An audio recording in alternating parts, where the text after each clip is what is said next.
Muito bem, queridos, sejam bem-vindos a mais um Ensorcast. Que gostoso ter a alegria da sua companhia aí, ó. Você acompanhando. Então já faz o seguinte, já compartilha, depois não, você acaba esquecendo. Já compartilha, ativa a notificação, né? Curte aí que vai ser top demais. Hoje temos um convidado. Uau, mais. Hoje nosso Ensorcast é patrocinado por Estética Automotiva. Então, não é só uma lavagem de carro, não, meu lindo. É diferente. O negócio lá é outro papo. É estética, tá? Então, o Edgar lá, o Fábio, o pessoal pensa num capricho. Então, o celular tá aí para você já fazer o seu agendamento. Eles vão buscar 93500-7943. Fica ali na Monte Castelo, 344, tá bom? Estética Automotiva, amor e cuidado. O amor e cuidado vai tomando conta da cidade, né? Eita! Glória a Deus, então, muito obrigado aí, pessoal, pelo apoio, pelo patrocínio. Se você quiser, inclusive, só entrar em contato no Instagram, ali do Ensorcast, o João já conversa com você. Vamos, então, à nossa entrevista de hoje aqui, querido Tiago Bartos, meu irmãozão, Prazer, que alegria. Prazer, meu pastor. Bom demais, Nayara está aqui também com a gente, a esposa. O Tiagão já esteve conosco ano passado, acompanhando o pastor Júnior Rostirola, lá da Igreja Reviver. E hoje ele veio para o nosso Seja Próspero. Isso aí. Vai ser demais hoje à noite, uma expectativa aí tremenda. Ele vai fazer o fechamento da nossa conferência. Mas eu até falei assim, Tiagão, você tem que gravar um podcast com a gente, porque tem muita coisa boa aí que você tem que compartilhar com o pessoal, uma experiência de vida. E na área empresarial, tenho certeza que isso vai ativar muita gente hoje aqui. Tem um pessoal que está lá lutando, quero crescer, quero avançar. E existem algumas chaves. Sim, não é? Exatamente. Existem algumas chaves. Mas, por favor, se apresenta aí para o pessoal. Primeiramente, prazer em estar aqui, né? Você sabe o quanto eu amo a sua vida, amo Obrigado, a pastora Ana. E o meu pastor ama a sua vida também. Então, isso para mim já é uma grande coisa. Amém. A gente se conheceu, como você já adiantou aqui, no ano passado. E desde então a gente criou uma amizade, né? Verdade. Deus não une pessoas, Deus une propósitos. Eu creio nisso. Então, tenho certeza que muitas coisas ainda a gente vai viver junto aí. E, como você falou, tem muita gente que no ramo empresarial, principalmente, eu sou empresário, né? Eu tenho 38 anos, eu moro em Joinville, sou casado com a excelentíssima Nayara, que aqui está, mas ela não gosta de aparecer, né? Ela já fugiu, a gente era fazer um podcast de casais. E convidaram a gente e tal. A primeira ela topou, depois ela inventou umas desculpinhas e tal. Mas tá tudo bem, ela vai superar. Ela fala que esse é o meu propósito, não o dela. Que o dela é atrás das câmeras. E sou pai do Isaac e do Matheus. E eu já passei por alguns processos, né? Como o pastor conhece algum deles. E falando especificamente no ramo empresarial, eu com 18 para 19 anos eu montei uma empresa. E ganhei muito dinheiro. E muito dinheiro mesmo. Você fazia o quê? Comércio exterior. Eu sempre trabalhei, assim, antes, obviamente, comércio exterior, eu já trabalhei com seguro, quando eu tinha 16 anos. Depois, com 17, trabalhei no INSS. Eu fui estagiário no INSS, lá em Cascavel, no Paraná. E logo Sempre foi do Sul? Eu nasci no Rio Grande do Sul, em Santo Ângelo. Aí o meu pai era funcionário público federal, então ele se mudava. Então, a gente morou até meus 6 anos em Santo Ângelo, depois a gente foi para Curitiba, no Paraná, até meus 8 anos, eu fui para Cascavel, no Paraná. Bartos é o quê? Antiga Tchecoslováquia. É descendência, a gente descobriu há pouco tempo que a gente tem uma descendência judaica. Nos campos, na época da guerra, Bartos Czech. Então, a gente é derivado de Bartos Czech. Então, que é dos campos. Então, a gente, há pouco tempo, uma prima minha, ela tá pegando a polonesa, cidadania polonesa, né? E aí a gente, estudando a árvore, a gente descobriu que a gente tem uma descendência, sabemos em qual etapa, judaica. Uau. Né?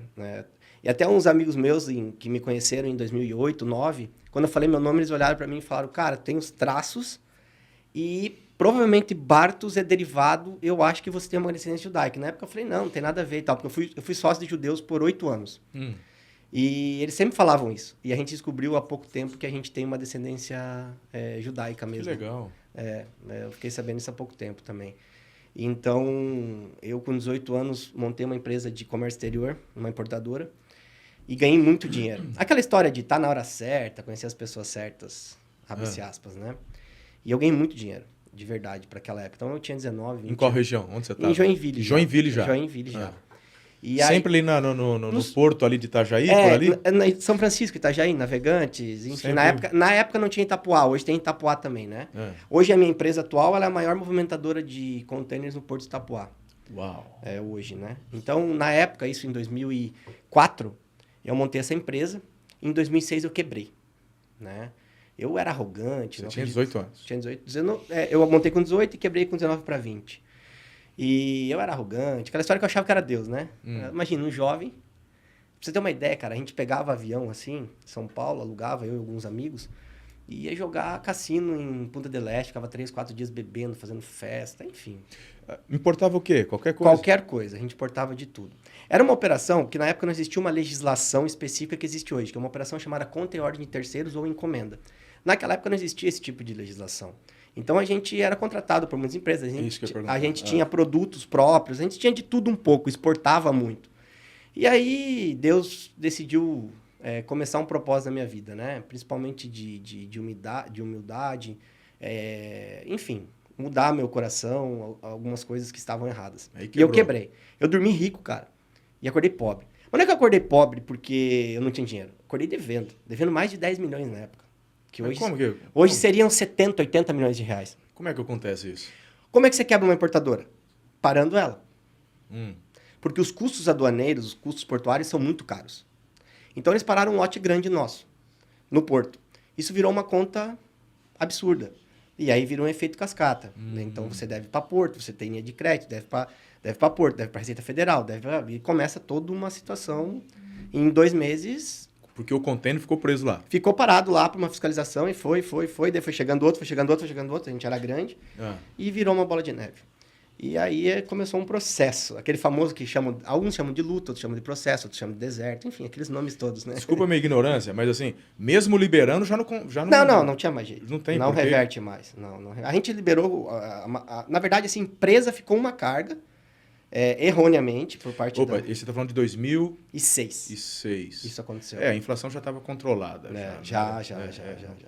Na época estava bem tranquilo.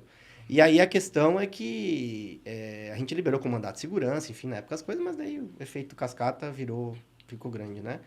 E aí começou o processo, né, de muita coisa, tipo, eu tinha apartamento, vendi para pegar o dinheiro, pagar uma parte de conta, daí busca a apreensão, daí eu financiei meu carro para pegar o dinheiro, daí busca a apreensão do carro que eu não pagava, no condomínio onde eu aluguei o próprio apartamento que eu morava, que era meu que eu vendi, daí eu não pagava 3 meses de aluguel, eu queria mandar embora, aí aquelas confusão grande. Deixa eu te perguntar, nessa época, nada de Deus. Nada, eu era Deus, né? Entendi. Eu podia tudo. Sabe aquela ideia, o dinheiro compra tudo, o dinheiro pode tudo? Eu cheguei aqui porque eu sou bom, porque eu sou top, pá. Aquela história, né? Você já conhecia a Nayara já ou não? Nada. A Nayara veio pra salvar minha vida, irmão. Deus botou ela pra salvar minha vida, literalmente. E aí começou o processo, né, cara? Daí, no meio desse processo, muitas coisas que hoje eu olho e entendo que é por isso que eu digo muito sobre isso, eu prego sobre isso. Quando existe uma promessa na tua vida, quando existe uma palavra sobre a sua vida, é o que basta. Nada basta. Se a gente pegar biblicamente, para e pensa. José tinha tinha uma palavra. Olha tudo que ele passou. Baseado em uma palavra, em um sonho, né? Vamos chamar assim, uma palavra. Então, só que Deus, muitas vezes, ele não te diz tudo que você tem que passar. E muito menos, às vezes, aonde você vai chegar. Porque Deus conhece nós mais do que nós mesmos. Às vezes, se ele te dizer tudo... Vou pegar o exemplo de novo de José. Se José soubesse tudo que ele ia passar, tu acha que ele teria aceito? Jogaram no buraco, tentaram matar. Depois venderam para os escravos. Depois foi lá em Potifar, foi acusado pela esposa. Foi preso. Será que ele teria aceitado passar por tudo isso? Então, assim, Deus, ele nos conhece mais do que nós mesmos. Então, ele usa maneiras e maneiras, né? Algumas apostas, como, né, Jacó, enfim. Então... Eu acredito muito que quando você tem uma palavra sobre a sua vida, eu até falo uma frase que quando você enxerga o final, o processo não interessa. Boa. Então, se você tem Jesus, você está vendo o final. Boa. o processo não interessa. Pode doer, pode ser difícil, o tempo... Porque muitas vezes a gente está no meio de um processo que não muda. Porque Deus está querendo usar aquele processo para mudar você. E a gente quer primeiro antecipar a mudança do processo e não mudar a gente. Eu tenho sempre falado isso na igreja. Se você não aprender a amar o processo, você não consegue o resultado. Porque o processo faz parte. Ou seja, ou melhor, o resultado é fruto da obediência e perseverança no processo. Exato. É no meio do estudo ali que você aprende, senão não tem jeito. Aí você quebrou, aí você tava... Não, daí loucura, né? Daí começou, aí acabou os amigos, né? Cadê? Cadê os amigos? Cadê os amigos? Que amigo, irmão? Cadê? Rapaz, vou te contar. Cadê os cassinos? Cadê? Os amigos do cassino. Cadê a festa, a cachaça? Não tem mais, né, irmão? E aí, na verdade, poucas pessoas ficaram ao meu lado. Teve que voltar a pagar do pai. Não voltei. Meu pai sempre me ajudou muito. Eu sempre digo que eu tenho o melhor pai na terra, no céu, e Deus me deu o melhor pai na terra. Amém.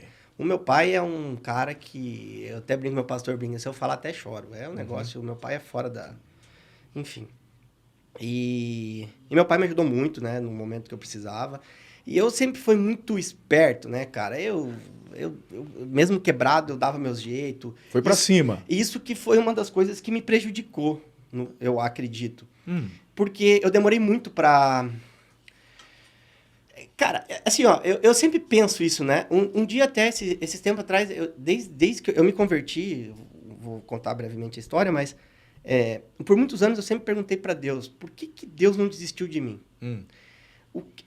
Eu acredito muito num propósito muito grande que ele tem em mim, sabe? Ele acredita demais em mim. Ele me conhece mais do que eu mesmo. E um dia Deus me respondeu isso. Eu perguntei por que no meio de todos os processos, mesmo quando eu estava mal, ele não desistiu de mim. Mesmo eu dizendo que ele não existia, mesmo sendo arrogante, mesmo ele não desistiu de mim, né? E mesmo depois que eu conheci Deus e tal, que eu mesmo assim falhei muitas vezes, assim, mas sempre fui prosperando depois, né? Prosperando não, ganhando dinheiro, porque ser próspero e ter dinheiro são coisas muito distintas, né? Tem um amigo meu que fala, ele é tão pobre que ele só tem dinheiro. Então, assim, eu conheço muito rico que não é próspero. E assim como eu conheço gente que não é tão rica assim e muito próspero. Você que acompanha os podcasts, você percebeu que o que ele acabou de falar, isso foi repetido nos últimos 3, 4 podcasts pelo pessoal do Seja Próspero? Sandro, Damasceno, se liga, irmão. Presta atenção, pô.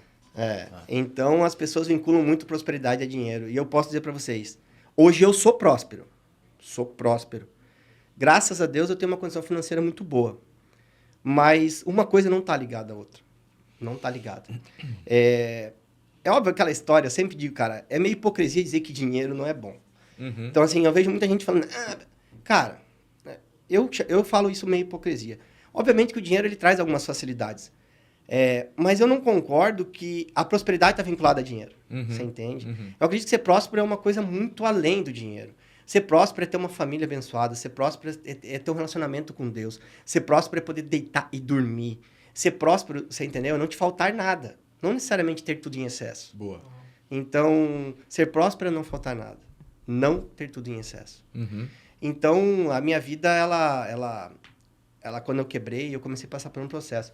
Até que a minha arrogância em provar que Deus não existia, me levou a encontrá-lo. Então, eu conheci Deus, Deus me catou, fazendo algumas questões comigo, que é um assunto mais longo, que eu até vou compartilhar hoje à noite com a turma da igreja. Mas, em resumo, ele fez o quê? Eu sou muito competitivo, eu sou até hoje, né? Competitivo. No Paro Ímpar, não gosto muito de perder, não.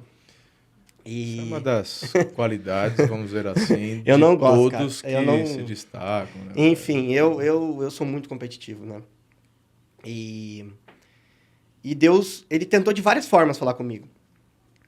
Só que o dia que ele falou assim, não, agora eu preciso de você, vamos chamar assim, ele me provocou. Ele me chamou de covarde, através de um pregador. No meio de uma multidão. Ele me fez levantar e falou, você é covarde. Você tem medo que eu exista. Você não quer estar errado. E eu te desafio.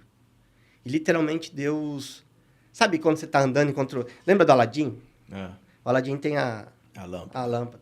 Foi isso que Deus fez. Ele me deu uma lâmpada, ele sendo o Aladim, falou assim, escolhe alguma coisa. O que você quiser. Ele não botou restrição, Marcelo. 0 restrição. 0. Pastor, 0. Ele falou, escolhe o que tu quiser, no dia que você quiser, a hora que você quiser, e eu provarei que eu sou teu Deus. Eu sempre pergunto para as pessoas na igreja, se coloca no meu lugar, o que isso você... Isso foi num culto? 2006. É, não foi uma... é que você assim, não ia em igreja? Você era ateu? então, você estava onde? É no processo. Então, foi num culto. É que, num determinado momento, eu fui a Cascavel visitar uns amigos. Lá eu parei dentro de uma igreja, que a história é longa. E lá Deus me entregou 3 palavras. O Deus você que eu não... foi na igreja por causa dos amigos que te levaram? Não, nada a ver. Eu fui com os amigos para comer um pedaço de bolo. Minha amiga tinha que entregar um envelope na casa de uma pessoa. Essa pessoa era um pastor. Cheguei lá, conheci esse pastor. Fiquei brabo, fiquei esperando o carro 1 hora e tal, mas eu conheci esse pastor. E esse pastor sentou comigo na casa dele. E quando a gente tá fora da igreja, a gente sempre acha que o crente é chato. Tudo é pecado, tudo não pode, que saco, enfim. Eu já entrei na casa do cara, pé na vida, né? Falando palavras proféticas. E aí, sendo bem honesto, naquela época era isso, irmão. Palavras de amor e carinho, eu falo. E aí, o cara sentou comigo, o cara falou sobre futebol, comida, eleição, cidade, viagem, tudo. Menos sobre Deus. Me apaixonei por aquele pastor. Deus nos conhece mais do que nós mesmos.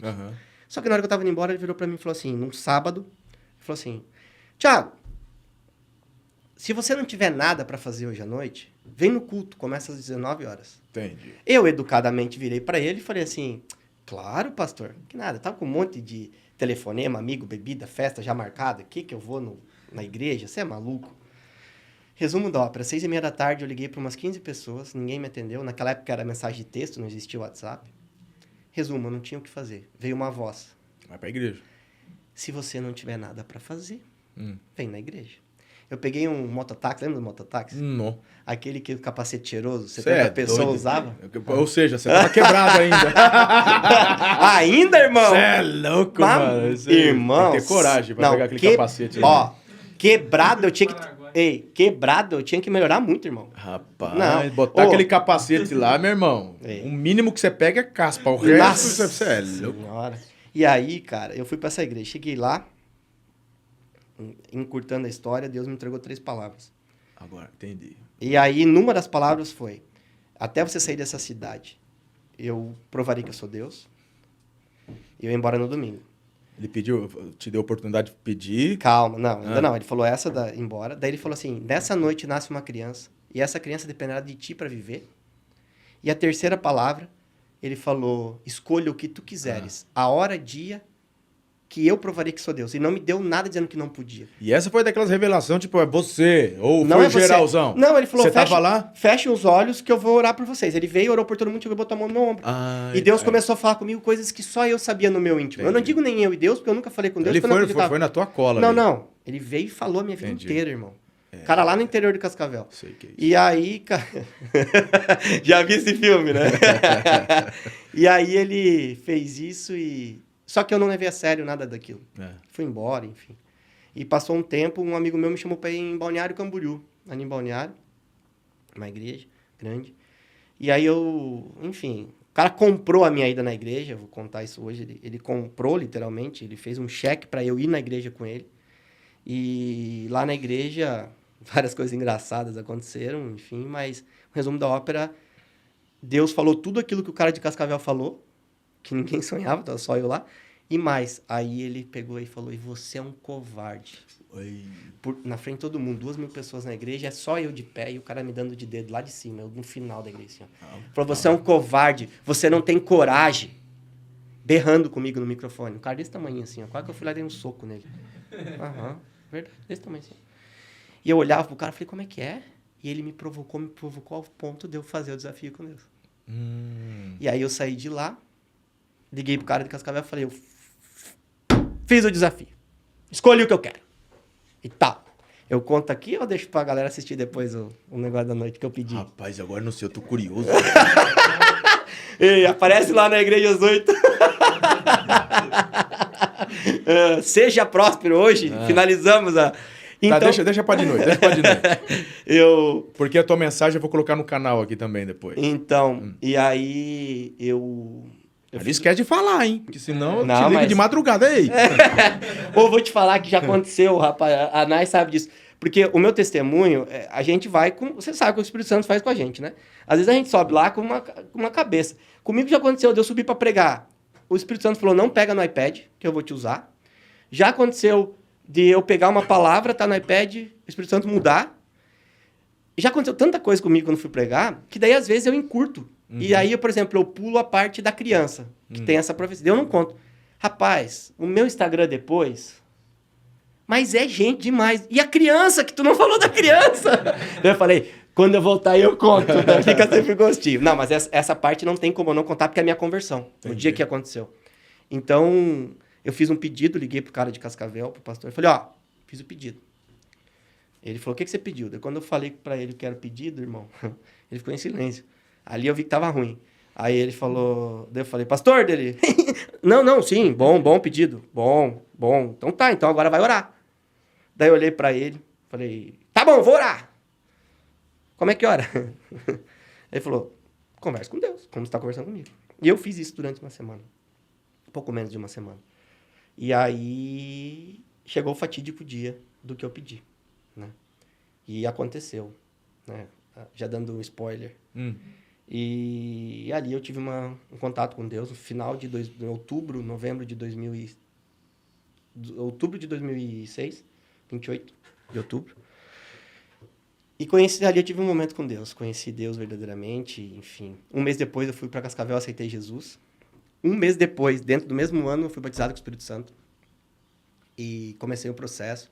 Eu era aqueles crentes chato, cara. Sabe qual foi o primeiro livro da Bíblia que eu li? Nunca façam isso, quem tá assistindo. Quem é crente convertido, novinho, tal, não faz. Apocalipse. Eu ia falar. Eu ia falar, Apocalipse. Eu primeiro pensei em Cantar de Salomão. Não. Apocalipse. Não, Apocalipse. Foi. Eu conto isso tudo, não faço. Não faz. Não faz. Graças a Deus, a mãe do meu atual sócio, que inclusive foi a única pessoa que nasceu do meu lado quando eu quebrei, ele me acompanhou, ele trabalhava comigo, a gente trabalhava junto, na época ele não era meu sócio. E ele me acompanhou na luta, hoje ele é meu sócio, né? Em tudo que eu faço, ele tá junto. E a mãe dele é uma assembleiana de veia. Você estava na Assembleia lá, Né? em Cascavel. Não, lá não era Assembleia, chamava Deus Pentecostal, era uma igreja sozinha, não era de nenhuma denominação conhecida. E aí, só que ela era da Assembleia. Daí quando eu voltei para Cascavel, ela começou a me discipular. Ela começou a me discipular, e daí quando ela descobriu que eu estava lendo... Apocalipse. Ela falou, pelo amor de Deus. O sangue, imagina uma assembleiana tu falar que o primeiro livro... vai não, ler. ela olhou pra mim e falou Mateus. assim... Marcos, Mateus, né? Começamos pelo básico, né? E aí, até minha esposa essa semana pediu pra mim, ela tá começando a ler a Bíblia agora, quer começar a fazer daí eu dei um caminho das pedras pra ela. E aí, ela falou, não, para. Mas eu já tinha lido que já não devia, né? E aí comecei lá no basicão e tal. Eu era aquele cara que gostava muito, né? Cara, todo mundo gosta muito de história, né? Você já parou pra pensar?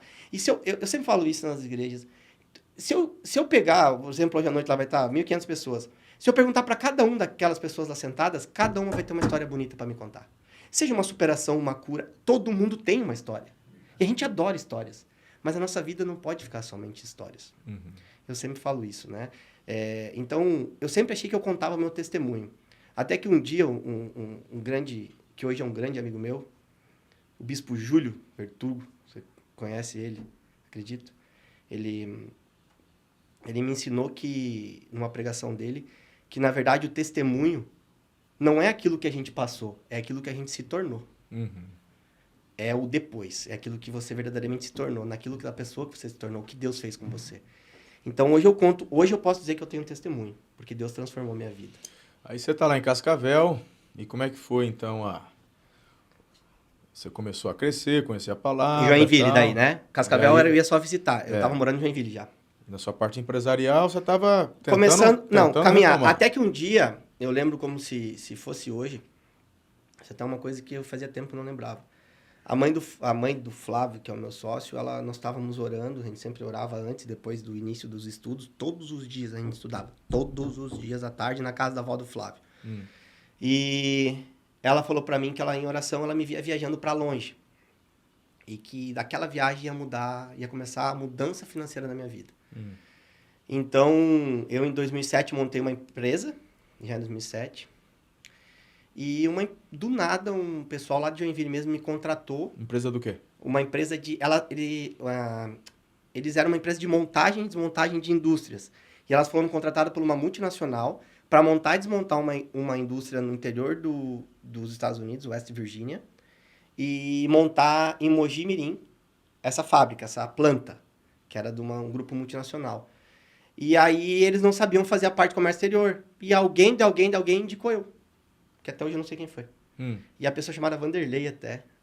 Ele entrou em contato comigo e sabe quando bate? E ele falou, cara, eu era um moleque. A empresa que você abriu foi de comércio exterior? Foi, de assessoria daí, nada a ver. Nada a ver de tá. importação e exportação. Não queria mais mexer com importação e exportação. E aí ele foi lá e me contratou, cara. E eu fui para os Estados Unidos, fiquei 40 e poucos dias lá, no interior West Virginia. Pritchard, o nome da cidade. E... Enfim, ali eu comecei a ganhar dinheiro novamente. Foi um valor bem expressivo que eu ganhei para fazer aquilo. Então, eu fui para lá, depois voltei, fiquei aqui, fiz toda a operação e tal. E ali eu comecei a gatear. Logo depois, veio um grupo de... Essa empresa, o Flávio já era sócio com você? Não, era sua. minha. Tá. Para mim, ele trabalhava comigo. Né? Tá. Não vou chamar de funcionário, porque ele só não era sócio no papel, mas ele fazia as mesmas coisas. E aí veio um grupo de São Paulo, grupo judeu, para comprar essa minha empresa. Porque eles queriam montar uma importadora lá e tal. E daí eu falei que não estava vendo a empresa e tal. E eles falaram, tá, mas e aí? Eu falei, cara, faz o seguinte, me contrata. Eu alugo a sala, eu arrumo um contador, eu monto a empresa, faço tudo para vocês, presto assessoria e tal. Enfim, vocês não precisam ficar vindo para cá. E ofereci meu serviço. Eles foram embora, passou um mês, eles entraram em contato comigo de novo. Você tem como vir para São Paulo? Não tinha dinheiro, assim... Falaram, a gente manda passagem, manda tudo. A gente pegou e foi. Eu tinha ganho dinheiro naquela operação de West Virginia, mas eu tinha contas particulares que eu nunca... Essa que é a grande diferença, cara. Eu nunca fiquei devendo para ninguém, pessoal. Nunca minha pessoa física deveu. Eu devia para banco, Receita Federal. Isso eu fiquei devendo por muitos anos, inclusive. Eu cheguei a ter 173 Serasas. Mais de 60 cheques sem fundos. Então, assim, mas tudo para banco. Nunca devi... Ninguém pode dizer assim, o Thiago ficou me devendo dinheiro. O Marcelo, não. Então, assim, meus funcionários todos foram mandados embora e receberam. No ápice, você chegou a dever quanto? Cara, acho que o máximo que eu devi foi 12 milhões. Em 2006, 2007. Isso hoje é 70, 80 milhões de reais. Quase impagável aos olhos humanos, né? E aí... Então, eu fiquei devendo para Receita Federal, Receita Estadual, banco, isso aí eu fiquei devendo para todo mundo. Mas para pessoa, para empresa, essas coisas, nada. E aí, cara...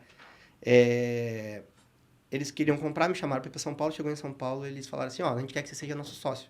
Eu falei, cara, eu não tenho condições financeiras, eu tive um problema na justiça, eu expliquei toda a verdade. Não tem problema. Daí eles falaram assim, vamos fazer o seguinte, tu pega um papel aí e você escreve uma porcentagem que você quer da empresa. E a gente vai ter um papel aqui que a gente vai escrever uma porcentagem. E a gente chega no meio tempo. Eu peguei e escrevi. Fui numa sala, escrevi, dobrei o papel, fui lá. Cheguei na sala com eles, todos judeus, ortodoxos e tal. Daí eles pegaram, a gente abriu o papel junto. Todos tinham escrito 20%. E aí eu virei 20% dono do grupo deles. E eu não tinha dinheiro, eles botaram dinheiro em tudo e tal. E aí, com o tempo, obviamente, do próprio resultado da empresa, eu fui pagando todos eles, né? E paguei a empresa em menos de um ano, porque a gente acabou fechando algumas coisas muito grandes e foi muito rápido o pagamento, na verdade, né? Na verdade, a empresa começou já girando, então praticamente eles botaram dinheiro só de obra mesmo, né? E eu que trabalhava. Você falou que queria... Deixa eu entender, que eu sou meio lesado no negócio de... Você queria ficar com 20%. Eu virei sócio deles em 20% da empresa. A empresa era sua? Não na minha, numa empresa nova que nós montamos. Tá. Eles te chamaram para uma nova parceria. Nova empresa. Agora faz sentido. Aí eu montei a empresa em Joinville. E os 20%, a tua contribuição foi tua expertise. Zero. Foi tua expertise. Financeiramente, essa é uma coisa que eu falo muito. Exatamente. O que vale dinheiro é conhecimento. Você entendeu isso aqui, cara? Vamos lá. Eu vou te contar uma história que todo mundo já ouviu, mas eu vou relembrar. O cara comprou uma geladeira. A geladeira chegou em casa e começou a fazer barulho. A geladeira funcionava. Ligou para um técnico para ir lá arrumar a geladeira. O técnico chegou, olhou a geladeira, abriu a mola, foi atrás, apertou um parafuso. Voltou. R$500. O cara falou, mano, você só apertou um parafuso? Não tem problema. Foi lá atrás, desapertou o parafuso e foi embora. O que isso quer dizer? O que vale é o conhecimento. Exatamente. Então, assim, não interessa o tempo, não interessa o grau de dificuldade, mas se você tem o conhecimento certo, você consegue fazer as coisas acontecer. E foi o que aconteceu comigo. Então, eu tinha o conhecimento, porque só sabe fazer o certo quem fez o errado. Você tá entendendo? Então, eu tava calejado. Então, eu montei uma empresa muito legal. A gente estruturou muito ela, começou a trabalhar muito bem. Sócio 20%. 20% do grupo. E eu que trabalhava lá em Santa Catarina. Eles ficavam em São Paulo, iam uma vez a cada 6 meses. Às vezes ficavam um ano sem ir e tal. Eu fiquei 8 anos sócio deles. Já em Itajaí, já. Tudo em Joinville. Tudo em Joinville. Ah, Joinville. Sempre Joinville, E aí... Mas tudo portuário. Tudo portuário, sempre trabalhando com porto. Aí é uma só prestação de serviço, né? E aí... Ou seja, vocês mesmos não tinham mercadoria. Produto não. A gente empresa começou... a empresa tal que é tal de tal lugar, a gente você fazia todo... E aí eles, na verdade... Aí teve um momento que a gente começou a comprar e vender móveis para pessoa física. A gente teve um nicho de mercado assim, mas era bem direcionado e tal. E aí eu fiquei sócio deles durante 8 anos, né? Chegou um determinado momento, a gente teve algumas incompatibilidades, porque eles eram mais velhos de idade, já bem estruturado financeiramente, reconhecidos, são pessoas muito sérias, muito boas. E eu cheguei para eles e falei, cara, a gente precisa de algo mais, vai mudar os benefícios, vamos investir nisso, aquilo e tal. E eles meio não queriam, ficou aquela coisa e tal. A comunidade judaica é meio fechada para algumas coisas, eu era bem mais novo, tinha coisa que eu não podia fazer e tal, enfim. E beleza. Eu falei, cara, eu vou montar uma empresa para mim. Eu vou sair e tal. Eles nunca levaram a sério isso. E aí, em 2012, eu comecei a montar a minha atual empresa e tal. E foi em 2014. Em janeiro, eu falei, olha, cara, eu vou casar em março. Né, que foi quando eu conheci já a Nayara. E eu vou sair. Eles levaram a sério, assim, nos últimos meses só. E aí, eu saí, né, treinei uma pessoa, deixei no meu lugar e saí da empresa, enfim. Eles compraram a sua parte? Na verdade, eu não cobrei nada pela empresa, porque eu entendo que eles me deram oportunidade, que é uma coisa que vale mais que qualquer dinheiro. Legal. Independente, a gente ganhou muito dinheiro junto. Saiu para a porta E da todas as frente. oportunidades que eu tive foram eles que me geraram no momento que ninguém acreditava em mim. Então, Deus usou a vida deles para isso, né? Então, o mínimo que eu podia ter é gratidão. Então, eu não cobrei absolutamente nada pelos meus 20%. E o que é mais engraçado, eu nunca tive um papel assinado com eles, porque eu não podia dar no contrato social por causa das minhas dívidas. Então, eu só era apalavreado. E eles sempre cumpriram 100% do que foi combinado. Legal. Sempre. Então, a comunidade judaica me ensinou muito a palavra, o poder da palavra. Então, papel, eu sempre digo que quem lê muito contrato quer usar ele em determinado momento. Então, quando a pessoa passa para muito advogado, cara, as pessoas ficam de cara comigo. Os caras me mandam contrato, eu respondo na hora. Você leu? Eu falo, li. Não penso usar ele. Para mim, não vale contrato. Então, isso eu aprendi com eles, na comunidade. Tudo assim. Hoje, os meus clientes... Eu tenho muito cliente judeu hoje, muito. Acho que talvez 40% da minha carteira. E é assim, cara. A gente conversa o telefone, é isso, beleza. Não volta, 5, 7, 8 anos trabalhando junto. Nunca voltamos atrás para conversar. Então, eu acredito muito no poder da palavra. Isso eu entro já na parte bíblica. Quando você tem uma palavra sobre a tua vida, acabou. Então, em 2014, você começa a sua empresa. 12 eu montei e eu saí 14 da antiga e definitivamente... Aí nessa que o Flávio entrou contigo. Daí nessa o Flávio é meu sócio, 50%. E ele... Hoje, a gente completa em novembro agora 10 anos de empresa. Chama Dromos. Hoje a gente está entre os maiores players do mercado, no nosso negócio. A gente é um dos maiores movimentadores em alguns portos brasileiros. A gente tem 6 filiais, 5 filiais no Brasil. Temos diretos quase 100 funcionários, indiretos milhares. E movimentamos uma quantidade expressiva de containers por ano, né? 7, 8 mil containers, que é bastante coisa. Uau. Fora aéreo e outros maquinários e tal. Já está no aéreo também. A gente faz muito aéreo, muito. A gente é muito forte no aéreo. A gente atende multinacionais, empresas japonesas, desde o pequenininho ao gigante, matéria-prima, máquina. São mais de, 2, 3 milhões de itens. É muita coisa. Então... Vocês organizam a logística para poder trazer grosseiramente o cliente precisa. Toda a parte de legislação, documentação, conferência, classificação, contratação. A gente terceiriza a parte do comércio exterior das empresas, né? Grosseiramente é isso. Mas, cara, tudo isso, eu acho... Então a tua empresa, ela tanto importa quanto exporta. Sim, qualquer coisa. A gente é apto a qualquer situação, né? O nosso forte é a importação hoje, né? Mas sabe o que é? O que é legal, cara? É que por melhor profissional que eu seja, e eu digo, eu sou muito bom. E você tem que saber que você é bom. Você tem que... Eu sou muito bom no que eu faço, né? Mas Nada disso. Nada disso eu acredito que teria acontecido se verdadeiramente eu não tivesse um testemunho de transformação. Começou a transformação em um homem de verdade. Foi quando eu conheci minha esposa. Então, ela trouxe para minha vida alguns princípios, mudanças, lealdade, o dom de honra, de perdão. Enfim, a Nayara é demais, assim, sabe? Ela enfim, a gente sempre fala isso e todo mundo fala para ela. Ela ministra... Eu prego muito, viajo o Brasil todo hoje. Só que ela prega e ministra muito mais nas nossas vidas, fora, sabe? O dia a dia dela, a atitude. Porque eu sempre digo, né? Falar até papagaio fala. Se a gente pegar uma calopsita, botar o hino, ela não vai cantar o hino? Então, assim, tem muitos pregadores maravilhosos. A gente conhece pessoas maravilhosas. Mas eu acredito que a verdadeira pregação, o verdadeiro evangelho, ele é da porta para fora da igreja. A igreja não transforma ninguém em cristão. A igreja é um lugar de adoração, um lugar santo. Ele não é esconderijo, ele não é esconderijo para pecar. Tem muita gente que vai na igreja para validar pecado. Eu já escutei cada história. Então, assim, eu acho que o verdadeiro evangelho pregado é aquele que a gente prega para fora. Nas nossas atitudes, nossa forma de agir, nossa forma de falar, de tratar as pessoas. Isso é o verdadeiro evangelho. Tem, né, ninguém sabe de quem foi que falou, né? Alguns atribuem apóstolo Paulo, outras coisas, mas vá, pregue o evangelho e, se necessário for, fale. David Livingstone, se não me falha a memória. Enfim, eu já ouvi um monte de gente falar, mas independente é muito válido isso. Quem falou foi sábio. Vá, pregue o evangelho e, se necessário for, fale. O que a gente entende disso? Cara, o falar é muito fácil.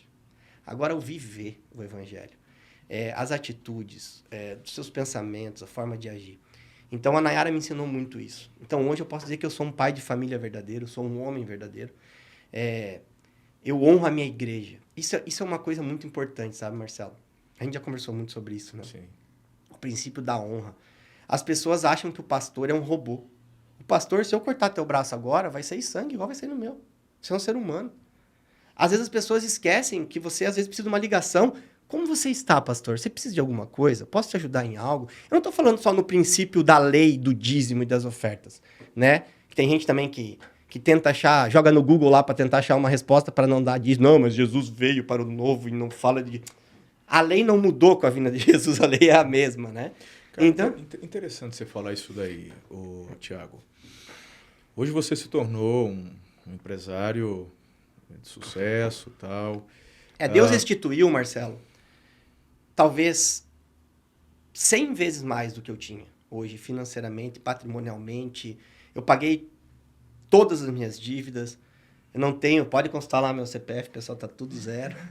E algo que humanamente era impossível, entendeu? Aí você frequenta na igreja e tal, depois você fala quando chegou ali na Reviver com o Júnior, mas desde o princípio você foi aprendendo essa questão com a fidelidade, por exemplo, do dízimo. Eu fui muito machucado pela igreja, mas machucado porque o meu coração não estava alinhado. Qual que era o machucado? Eu digo que as igrejas me machucaram pelo interesse econômico. Então, assim, para mim era um absurdo, uma vez que eu cheguei na Assembleia de Deus, sendo bem honesto, e depois eu vou dizer que é um absurdo da minha parte, não um absurdo da igreja. Que eu cheguei no dia que eles estavam inaugurando as máquinas de cartão de crédito na igreja. Aquilo me escandalizou de uma forma. Por quê? Porque, na verdade, o meu coração não estava alinhado com o coração de Deus. Então, eu comecei a colocar minha expectativa no homem. Como existe? O Marcelo, vou dar o dinheiro, vai trocar de carro, vai comprar uma casa. Aquelas acusações ao homem, né? Eu vou dizer uma coisa para você, gente. Existem alguns princípios. O dízimo, eu digo que é obrigação, é lei. Se o pastor pegar o dinheiro do dízimo e torrar, o problema é de quem? É você que vai acertar a conta. Eu estou fazendo o meu princípio. Então, eu não posso botar minha expectativa no meu pastor, no ser humano. Eu tenho que botar minha expectativa em Deus, entendeu? Eu acredito muito que não tem como eu ser próspero se eu não for fiel com os princípios básicos. Uau. Dízimo, oferta, fidelidade. Hoje eu cuido da minha igreja. Você sabe disso. Sim. Hoje o meu pastor, ele viaja pelo Brasil todo, pregando, com uma aeronave que eu cedo para ele. Ele não anda de econômica, de classe normal. Ele anda com um avião que eu pago para ele voar. Porque eu acredito que ele é uma base muito importante na minha vida. Eu tenho noção do quanto ele carrega de responsabilidade espiritual sobre mim. Ainda mais hoje que eu prego também, né? Que eu sou avalizado por ele. Eu estou aqui por ele, senão você nunca não me traria aqui, você sabe disso. Exato. E, então, assim, hoje ele me avaliza. Ele olhou para mim e falou, você tá pronto. Quando o Tadeu, em conversa, a gente decidiu, o Tadeu acreditou na minha pessoa. O Tadeu hoje trabalha com gente, Cláudio Duarte, David Leonardo, pessoas reconhecidas. E pegou um cara como eu para trabalhar. Primeira coisa que ele fez, a gente sentou na mesa, até o nosso amigo JB estava junto, lá em Itajaí, ele sentou na mesa, olhou pro Júnior e falou, pastor, eu quero saber de você, o Thiago tá pronto? Aí o meu pastor me avisou, falou, ele está pronto, pode levar, que ele está pronto. E as portas se abriram, Deus tem levado a muitos lugares. Então, só que eu tenho a máxima certeza, não é assim, que se não fosse o meu pastor, se não fosse as orações, a intercessão da minha igreja, da minha família igreja, nada disso teria acontecido. E as pessoas esquecem disso. As pessoas só vão na igreja para ter. Você entendeu? E eu prego muito sobre isso. Que se você vai... Eu sempre digo assim, cara, às vezes as pessoas vão num lugar querendo que o lugar transforme a pessoa. Se você quer que o lugar te transforme, é porque Jesus ainda não te transformou. Porque o lugar não transforma ninguém. Não transforma. Aquela brincadeira, né? Se não fosse assim, eu dormiria numa garagem e acordaria um carro. Não tem nada a ver. Você tá entendendo? Então as pessoas acham que ir na igreja no domingo, e na igreja hoje, transformam ela num cristão. E pastor, não tem como alguém ser próspero se não honra seu pastor, se não honra sua igreja, se não cuida da sua família e igreja. Não tem como, eu digo, e pode me cobrar, não tem como. O cara que diz que é cristão, ele não é dizimista, ele não oferta na igreja, ele não cuida do pastor. Porque uma coisa, as pessoas esquecem, estou dando para a igreja. E o seu pastor? As pessoas esquecem da figura do pastor. Beleza, o dízimo, ok, igreja, manutenção, oferta, que cada um sente no coração, não é uma obrigação. E o seu pastor? As pessoas têm noção do que significa. Sabia que você sabe muito bem a famosa dupla honra? Então, assim, quem abençoa o seu pastor recebe dupla honra. Deus já fez isso comigo, vou contar uma história. Primeira vez que eu fui pregar foi em Goiânia, nos TikTokers. Estávamos no avião, eu, pastor Júnior Rostirola, pastor Wanderson de Joinville e David Leonardo. Nós 4 estávamos indo para lá para pregar. Primeira vez que eu ia contar meu testemunho. E nós estávamos conversando sobre dízimo e oferta. E aí o meu pastor estava me explicando todas as ofertas e me explicando o que significa aquela oferta que eu dou na vida dele. Pessoal, pessoa física, CPF do Júnior. Ele me explicando tudo isso. E ele falava, cara, a unção que você respeita, você recebe. Então, tudo que você faz por mim, você recebe dupla honra. E você recebe a minha unção. E naquela noite, quando eu lembro até me emociona, eu recebi todos os dons do Júnior. Todos. Ele estava pregando. Eu tive todos os dons que ele tem, passaram para mim naquela noite. Eu orei por pessoas. Eu tive visões, profecias. Foi um negócio muito forte, sabe? Da confirmação de Deus. Então eu não consigo que alguém me convença. Não existe no mundo ninguém, nenhum teólogo, nenhum pastor, nenhum bispo, apóstolo vai me convencer que alguém consegue ser próspero se não honra seu pastor. Porque pai espiritual. Acabou. Então, assim, tem que honrar. Lembrando do que você mesmo falou.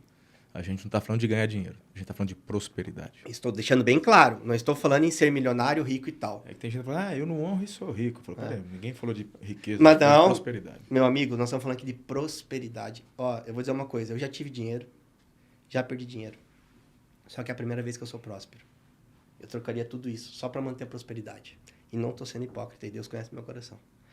Então, hoje, Marcelo, uma coisa que eu falo, quem estiver vendo, não tente correr das suas obrigações e tente alinhar seu coração verdadeiramente com Deus, cuidando da sua família e igreja. Sabe, cara, eu falo, nós temos hoje uma área de quase 90 mil metros quadrados, onde a gente quer construir um novo campus. Sim.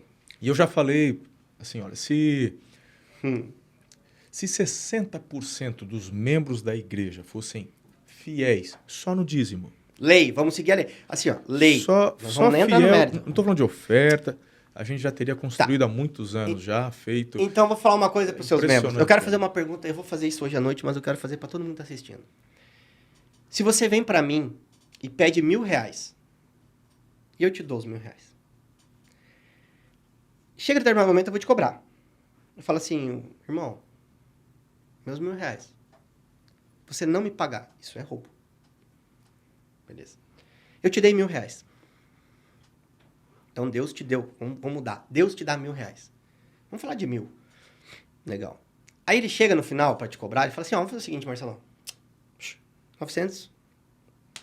Segue a vida. Só me devolve 100. Tu não vai devolver 100 para Deus? Isso é o quê? É roubo. Eu sempre digo uma coisa. Tem muita gente que eu vejo dizima quando ganha R$1.000, R$1.500. Aí vai lá e dizima com seus 100, R$150. Aí começou a ganhar 3.000, 3.500, já virou 300, né, irmão? Aí o cara começa a ganhar 5.000, 500, 10.000. Então eu vou te contar uma coisa. Sabe qual foi o valor? Eu não gosto de falar isso, mas eu vou falar porque as pessoas precisam entender. Sabe quando eu tive certeza que o pastor Júnior Rostirola era o meu pastor da vida? Vou te contar então. Meu primeiro dízimo na Igreja Reviver, eu dei R$106.000. Meu primeiro dízimo. E logo após esse dízimo, eu tinha mais ou menos 20 dias de Reviver, quando eu dei meu primeiro dízimo. Porque quando eu me converti, quando eu me batizei e tal, que eu fui para Reviver, eu fui verdadeiramente alinhado com Deus, né? Então eu falei, eu vou fazer tudo certo. Tudo, não interessa quanto isso custe. Porque não está vinculado a dinheiro, né? E eu dei 106. Uma semana e meia depois, eu fui viajar com o pastor Júnior. Coincidentemente, tinha uma turma e ele foi. Nós estávamos numa mesa sentado, 4 pessoas. E eu falei uma coisa. Falei uma coisa assim... Acho que nem ele sabe disso, ele vai saber agora assistindo. A Nayara sabe. Eu falei uma coisa errada sobre doença. Uma brincadeira, que pra mim não teve maldade. Todo mundo deu risada, ele deu risada. Ele pegou o celular dele discretamente e mandou uma mensagem pra mim no WhatsApp. Eu tava sentado assim. Ele tava aqui, eu tava ali. Nós estávamos comendo em Gramado, Fundi em Gramado. Falou Gramado, só pode ser fundi. Ele mandou uma mensagem assim, não fale mais isso. E papapá me deu um puxão de orelha absurdo. Falou, não faz mais isso, eu entendi que você não tem mal mais. Beijos, te amo, Deus te abençoe. Largou o celular, discretamente, sem ninguém na mesa perceber, ele olhou, olha o teu celular. Eu peguei meu celular, eu li a mensagem, escrevi perdão. Ele me corrigiu. Um cara que estava 20 dias na igreja e tinha dado um dízimo de R$106.000. Eu cheguei à noite e falei para Nara, nós encontramos o nosso pastor. Porque qual que é o grande problema? As pessoas querem ir na igreja. As pessoas querem, mas não querem ser pastoreadas. E o que eu queria é ser pastoreado. Meu Deus. Então hoje, eu quero ser pastoreado. Ontem ele me ligou de manhã para me dar um esculacho, no bom sentido. Ele falou, tal coisa está errada, você deve fazer isso, vamos fazer isso e tal. E várias outras coisas. Ele me viu uma vez tratando a Nayara com rispidez. No sentido, nós estávamos num evento que ele estava.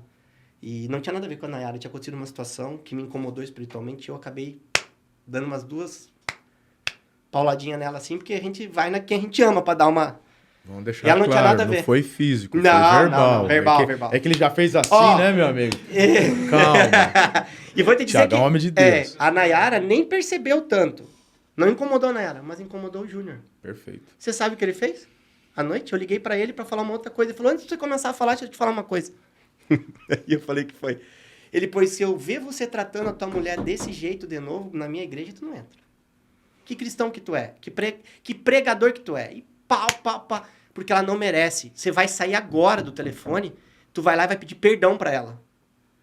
Eu entendi o que aconteceu e tal, mas não interessa, ela é sua esposa. Você não tem que tratar ela assim na frente de ninguém, muito menos só você e ela. E pá. Aí ele, agora pode falar. Eu falei, eu nem sei mais o que eu quero falar. Não, brincadeira, eu falei o que eu queria falar. Entrei dentro de casa, ela tava dando banho no meu filho, eu entrei e falei, amor, perdão por hoje e tal, não foi assim. Aí ele, pois sabe o que ele fez? Primeiro dia que ele viu ela, ele chegou, quero saber se o Thiago te pediu perdão. Não é verdade? Então, assim, as pessoas, elas querem... Venha ao nosso reino, venha. Mas não querem ser corrigidas, pastoreadas, não querem ter obrigações, Tipo, tem gente que vai na igreja, sei lá, eu acredito que se eu pegar, tem um monte de membro teu lá que estão com você lá há quantos anos, não participa de um ministério, não tem uma responsabilidade na igreja. Então, assim, como é que a pessoa quer ser próspera? Boa. Como é que às vezes a pessoa, ai, tô orando, quero bênção, quero milagre na minha vida. Pessoal, irmão, o que tu tá fazendo de diferente? Eu sempre digo, as pessoas querem um resultado diferente, mas querem fazer a mesma coisa. Não tem como. Marcelo, todo resultado é baseado na minha ação. E não tem prosperidade sem honra, não tem prosperidade sem você ser pastoreado. Tem gente, cara, que quer às vezes pregar e nem pastor tem. Ah, você vai na igreja? Ah, não, é que eu tô viajando muito, não dá tempo. Então, assim, eu todo domingo, estando em Santa Catarina, eu estou na Reviver, recebendo, agradecendo. Você tá entendendo? Interessante, eu sou testemunho, porque ele mora em Joinville. Vou para Nayara, e aí eles alugaram ou compraram um apartamento em, só por causa Itajaí, da igreja, só por causa da igreja. Só para o final de semana tá na igreja. Entendeu? Porque antes a gente ia todo final de semana, então a gente pegava a estrada, a gente saía de casa 4h30, 5 horas para chegar às 6, 6h30, assistia o culto, jantava, que o pastor tem uma regra lá, tem que jantar com ele. E aí saímos lá meia-noite, 1h da manhã. Aí a Nayara falou, não, essa estrada e tal, daí a gente acabou adquirindo um apartamento na praia. Lá em Balneário, lá em Camboriú, até vizinho lá da igreja. Do ladinho ali. Ladinho, tudo perto. E aí agora a gente vai normalmente, fica, dorme lá. Daí, tipo, agora a gente vai dormir. Eu falei, vamos dormir lá, vamos dormir lá. Daí a gente agora consegue ter um pouco mais de... A Nayara agora também é líder, uma das líderes do Ministério de Mulheres da igreja. E então ela tá indo muito para lá também. Então isso também acaba facilitando. O meu sogro e minha sogra, quando a gente se converteu e tal, eles eram católicos, né? E uma vez a gente recebeu uma palavra que Deus falou assim pra Nayara, eu vejo toda a tua família entrando na igreja e louvando a Deus. E nós achava absurdo, porque a minha sogra, ela dava catequese. Carochinha mesmo, irmão. Não, gente, vocês não. Ei, vocês não têm noção. Era briga eu e ela. Pau comia, irmão. Ela falava de santa, falava tá errado, e o bicho pegava. Mas sempre com muito respeito. A minha sogra, meu Deus do céu. Eu acho que eu casei com a Nayara por causa da minha sogra. Porque se ela for 10% que a mãe dela eu falo pra ela, pela mulher... Uau. E hoje são convertidos. Meu sogro se batizou nas águas recentemente. Meu Deus. Minha sogra tá um processo, mas participa de todos, só vai na Reviver. Já participou de várias coisas, retiros, trabalho. Cara, então assim, tudo... Se existe uma palavra sobre a sua vida, basta. Confie em mim. Vou contar então uma coisa mais... Essa é muito legal. Nós estávamos... eu tinha já porque eu sempre falei que só ia me batizar depois que eu casasse. Eu tinha esse princípio de batizar nas águas depois disso. E eu nunca fui batizado nas águas. Então eu era batizado no Espírito Santo, etc. Não pregava, não fazia nada. Em 2000 Nós estamos em 22. 2019. Um pastor estava na minha casa, um amigo meu. É o pastor de Cascavel. Ele continua sendo meu amigo até hoje. Na verdade, eu honro a vida dele até hoje. Eu cuido dele, ele mora, eu que pago. Eu cuido da vida dele toda até hoje. E aí ele tava na minha casa orando, ele falou assim... Duas coisas ele me entregou que eu dei risada da cara dele. A primeira, ele falou assim, cara, eu te vejo em cima de um palco, assim, falando pra muita gente. E ia crescendo o número de gente, milhares de gente, muita gente você falando. Eu comecei a rir, né? Falei, para, irmão. Não tem nem possibilidade, nem igreja eu tinha. Né? Assim, nem nada. Eu falei, nada, dei risada. E outra que ele falou assim, pra mim, pra Nayara, ele falou, olha, eu vejo aqui nessa casa uma grande festa. Até era normal, quando eu fazia festa pra caramba. Olha, eu vejo grande festa. Só que daí ele falou uma coisa. Com muitos pastores. E nesse dia, inicia os projetos de Deus na vida de vocês. Dei risada. O único pastor que eu conhecia era ele. Ele falou, muitos pastores. E aí, beleza. 2019. O tempo anda. Em 2021. 21? Maio de 2021. Eu tava me batizando nas águas da minha casa e tinham 12 pastores em volta da piscina. No dia que eu conheci o Júnior. Então... Rapaz, tu demorou pra batizar, hein, moço? Demorei muito. Por isso tá só que tá dando trabalho pra E batizar. você sabe... Mau exemplo desse? Não, mau exemplo. Irmão, e eu vou te dizer uma coisa. Sabe por que eu batizei? Porque ela um dia acordou e falou assim, eu tô com no coração de me batizar. Eu falei, bora, vamos batizar. A gente começou um semi-discipulado com outro pastor. Cara, é uma história muito longa. É muito louca essa história. Essa história é muito... Não, é uma história inacreditável, assim, como que eu me batizei. Não... cara, assim, eu vou resumir. Eu tava na Reviver no sábado à noite, meu batismo era no domingo. Sábado à noite na Reviver, numa gravação da série do Dave. Primeira série que eu fui, né? Eu tinha começado uma amizade com o Dave. E acabamos virando muito amigos. E aí ele me chamou pra ir nessa série. E após a série, eu ia embora e tal. O pastor Júnior entrou na sala, achou que eu era o cameraman dele. Porque eu fui o primeiro a entrar, o Dave mandou me chamar, e eu tava falando com o Dave sobre a gravação. Ele falou, como é que ficou, mano? O que tu achou? Eu falei, cara, ficou lindo e tal a gravação. E nisso o pastor Júnior entrou. Ele falou, é o cameraman do cara, né, mano? E me tratou como cameraman do cara a noite inteira. Daí chegou... Não, pergunta pro pastor Júnior. Aí chegou a Nayara, ele vem aqui, pegou o livro dele, aquele jeito do nosso pastor, né? Já assinou o livro. Não, que bom que vocês vieram aqui, vem sempre, não sei o quê. E sou o cameraman dele. Não, mas escuta a história. E aí nós sentamos na mesa ali atrás do palco ali da Reviver, sentou na mesa o Dave e os convidados, o pastor Júnior não sentou com a gente, ele sentou na outra mesa no canto, com o pessoal da igreja dele e tal, porque era um evento do Dave na igreja. Uhum. E aí nós estávamos ali, e eles no outro dia iam pra Gramado. E aí, eles estavam brincando comigo, né? Ia vir o Dave e a Paula, né? E mais 2 casais de amigos nossos, e mais o pastor Júnior e a pastora Michele. E o Dave me enchendo o saco que eu não ia. Eu falei, cara, eu que deveria estar bravo, tu não vai participar do meu batismo, irmão. Você é louco e tal. E vai, brincadeira. Eu não sei o que aconteceu, Marcelo. A Nayara tava sentada bem onde você tá, assim, ó. Aí eu peguei e falei assim, o Dave tava na ponta, eu falei assim, ó, Dave, é o seguinte, irmão. Eu vou fazer um negócio contigo. Eu vou pra Gramado com vocês. Quando eu falei isso, a Nayara falou assim, ó. Do nada. Irmão, é que a mesa era comprida, senão ela tinha me dado na cara. E aí, pastor, ela fez assim, sabe com a mulher? Tipo assim, cala a boca, o que tu tá fazendo? Falei, eu vou, só que temos algumas condições. Eu, Dave, o que foi? Falei, primeiro, vocês vão tudo pra Joinville amanhã no meu batismo. Segundo, nós vamos de avião, vou botar o avião na pista, nós vamos de avião pra lá. Fechou? Ele olhou, deu risada, ninguém levou a sério. Entrei no carro, eu fui de Itajaí a Joinville, irmão, essa mulher falando na minha cabeça. Aí eu falei, Nayara, a gente acabou de escutar uma pregação sobre sim, sim, não, não. Então é o seguinte, a gente vai orar. Se Deus falar que é sim, é sim. Se Deus falar que não, é não. Se Deus falar que não falar nada, a gente não vai fazer nada. E vamos condicionar ao responder de Deus. Amanhã de manhã, olha só, a gente nunca tinha viajado sem as crianças, nenhuma vez na vida. Eu não sabia onde estava o avião. Não tinha ninguém para ficar com as crianças.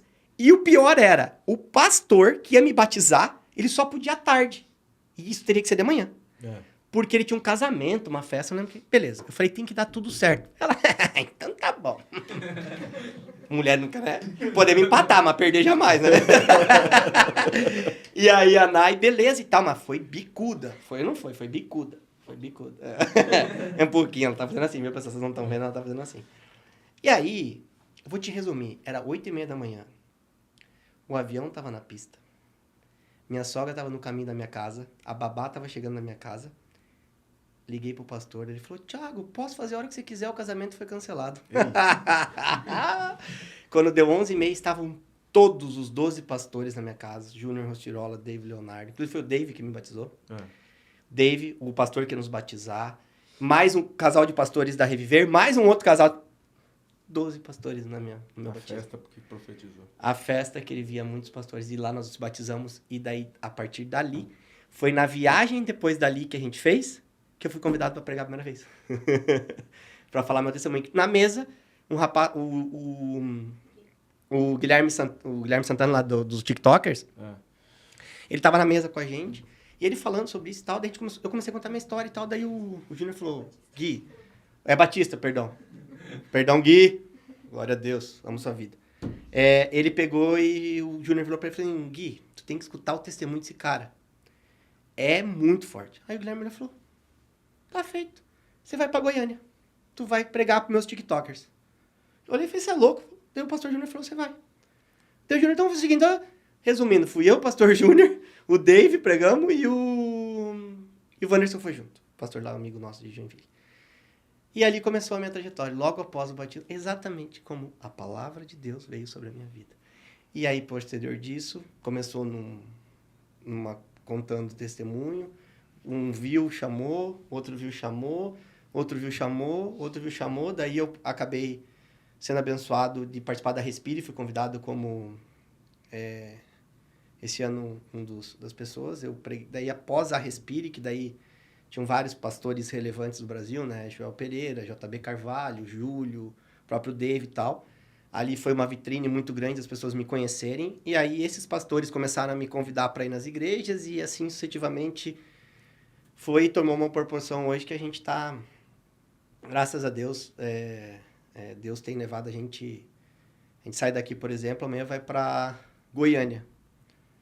E Deus tem levado a gente exatamente como ele falou, em cima de palcos, falando para milhares de pessoas. Então, eu quero dizer uma coisa para quem estiver assistindo a gente. Se existe uma palavra de Deus sobre a sua vida, não interessa nada mais. Faça o seu melhor. Honre a sua igreja. Honre o seu pastor. Seja dizimista, ofertante. Cuide do seu pastor verdadeiramente. Ele é um ser humano. Você sabe.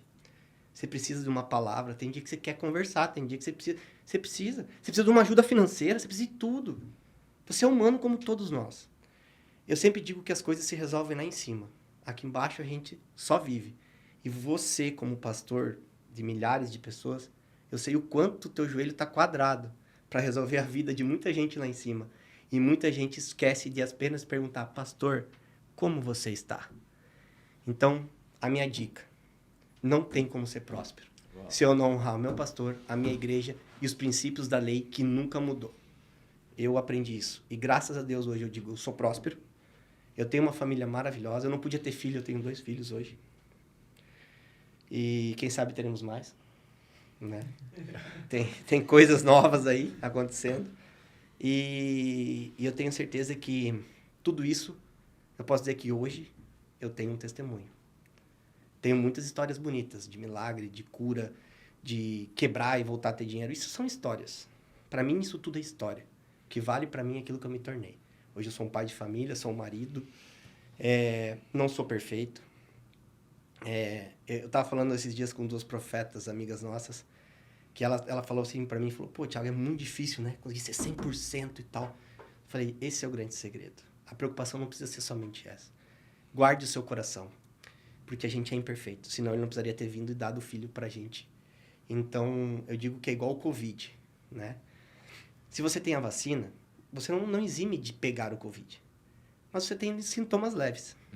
Se você guardar o teu coração, tu pode até pecar. Tu pode até errar. Só que você não vai ficar doente. Você vai ter sintomas leves. Então, guarde seu coração como uma vacina. Sempre tenha alinhado. Não acha que o pecado é o fim. O pecado, às vezes, é o início. Tratar o pecado com normalidade? Não é isso que eu estou dizendo. Eu só estou dizendo que não se cobra uma perfeição da qual a gente, às vezes, não vai conseguir tê-la. E muita gente, quando comete um erro, um pecado, desiste. E eu quero dizer para quem está vendo, não desista se você errou. Às vezes o pecado é o início de alguma coisa. Se arrependa, viva as consequências, porque todo erro e todo pecado tem sua consequência. Você já está perdoado, só que guarde seu coração. Se a gente tiver nosso coração guardado e alinhado com Deus, com os princípios de honra, valores, ser verdadeiramente cristão fora da igreja, que é o grande segredo, pregar fora da igreja, não somente dentro, vocês vão entender o que é prosperidade. Uau. Gente, daria para ficar mais 1 hora aqui conversando, porque é uma experiência de vida linda e são muitos princípios compartilhados aí que vão virar certamente chaves aí na sua vida. Mas o tempo já está corrido, a gente tem que... Já passamos o tempo, perdão. Ele ainda vai pregar agora à noite, mas que bacana. Espero poder ter outras oportunidades aí para a gente falar de mais coisas. Como você disse, você também tem um milagre lindo que Deus fez, mas vamos deixar isso mais para frente. Tiagão, meu lindo, obrigado. Obrigado pelo convite. Que honra, que alegria. A honra é toda minha. Então você em casa, compartilha esse podcast aí e ativa a notificação, curte, né, João? Tamo junto. Tô aqui impactado. Bênção demais.